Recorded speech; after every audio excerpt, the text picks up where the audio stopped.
Les critiques yi ñu koy critiquer nag naan moom mënu ko attanu ko des trucs de ce genre que voilà quoi il n'est pas une personne expérimentée warta mën a yore nguur gi lan nga ciy xalaat. Vous savez, je vais vous dire une chose, n'est-ce pas?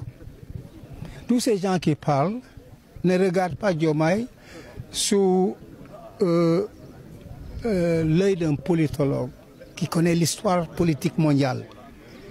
Comme président de la République, on n'apprend pas à être président de la République. On n'apprend pas à être. Il y a des qualités qu'on a, n'est-ce pas, qui facilitent d'être président de la République. Ça veut dire, n'est-ce pas, la capacité d'écoute et l'humilité. N'est-ce pas? Parce que le président de la République n'est qu'un chef d'orchestre. Pour me dire qu'un chef d'orchestre ne connaît pas comment jouer tous les instruments de l'orchestre, ça veut dire que je ne sais pas comment un orchestre marche. Un président de la République, je parle d'un président de la République, pas un roi. Hein, comme ce que beaucoup de gens pensent. Ils pensent que nous avons les rois. On n'a pas de roi. On a des présidents. On a le premier administrateur de l'État. N'est-ce pas? Il faut avoir une capacité d'écoute, de l'humilité pour pouvoir recevoir des conseils, n'est-ce pas, des personnes qui sont dans votre équipe.